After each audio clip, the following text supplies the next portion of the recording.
Realty, and welcome to my first video in a series where I'll be talking about real estate and related topics, from surveys, construction, home repairs, and the like.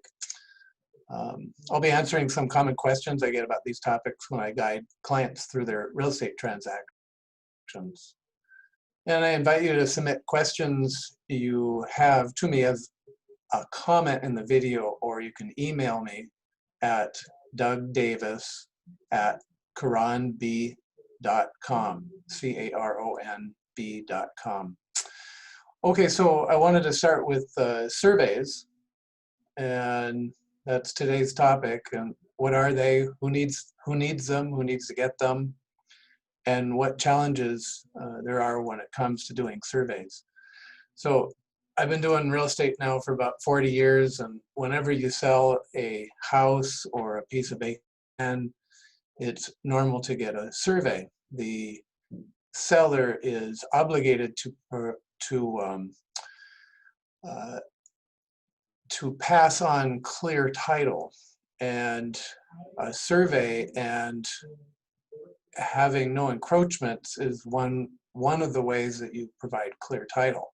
So if you don't do a survey and you find out 7 years from now that you didn't disclose or didn't know about a wall being on the neighbor's side of the fence, that former owner may have to come back and move the wall. There may be a liability there. So you want to get a survey done and outline what needs to be done, or get an encroachment agreement, a license agreement, or move the encroachment so it's no longer on the neighbor's property, or vice versa. So you have a choice in your contract when you sell a property to do a survey or staking. And I would always advise doing a survey. A survey gets you a sketch map and a description, and that will outline all the different improvements along the property line: fences, walls, roof overhangs, wires, poles, all that sort of thing. A staking won't do that. They'll just show you the corners of the property line. But you could get in trouble. I know someone, a broker, that showed the property corners, the stakes, not knowing that he was looking at the wrong corners. And it ended up being years later that there was actually an addition that went over the property line, and they had to remove that part of the house, and that wasn't a fun thing to do. So staking is not a good thing to do. Should never be done. Should only be a survey. So that's one thing.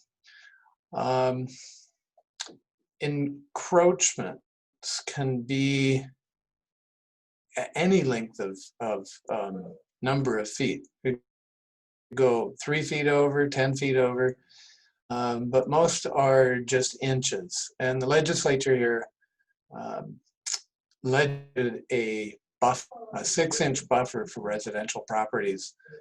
And if your fence or the neighbor's fence goes 6 inches or less, it's called de minimis. It's non-consequential. You don't have to do anything about it. So that helps a lot, because a 1 inch of a wall going 30 feet down the property side could be a huge thing to have to move if the neighbor wants that. So they legislated that 6-inch buffer in, and that's certainly helpful.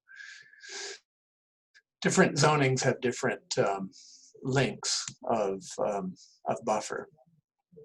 So common types of encroachments, I would call them parallel or perpendicular. And sometimes you have a property line like this, and you have a wall that goes right in and abuts the other wall. So it closes a gap.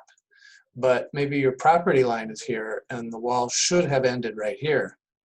But then if you do that, if you have a wall that goes all the way to end, if you open it up to satisfy a neighbor, then you have this gap here where dogs could go through or burglars. So that might not be a good thing to do. So you might want to get an agreement with the neighbor to just leave that alone.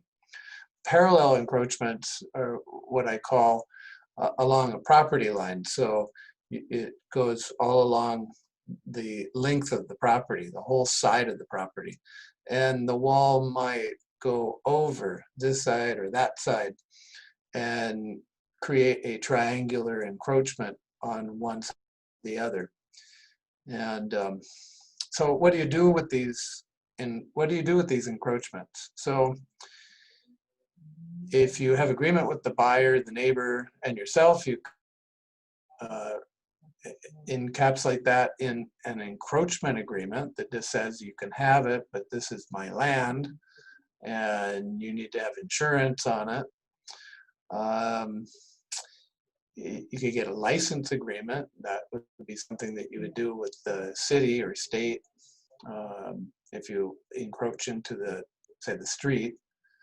A license agreement just says that the city acknowledges that it's there, but if they want it moved sometime in the future, you would have to do that. So it's okay until they say so. And usually that would relate to road widening or sidewalks being put in, but probably would never happen actually. So if you can't get an agreement and everyone wants the encroachment fixed, then it could be simple, it could be complicated, it could be expensive. Rock walls, if it's a lengthy rock wall and it goes a considerable distance into a neighbor's property, I've had that kind of encroachment. They ask for the neighbor, they ask for the owner to remove it and rebuild on their own property. So some of them could be expensive.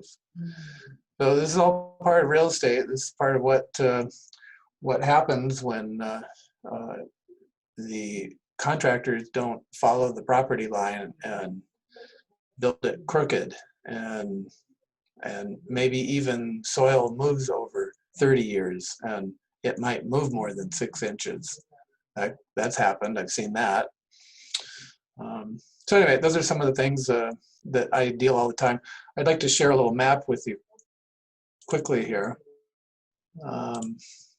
just to show you what survey map would look like. And hopefully it's here and you can see this, but here's a little house, carport, and right here is an encroachment. You can see it goes past the pink property line. Everything else seems to be set.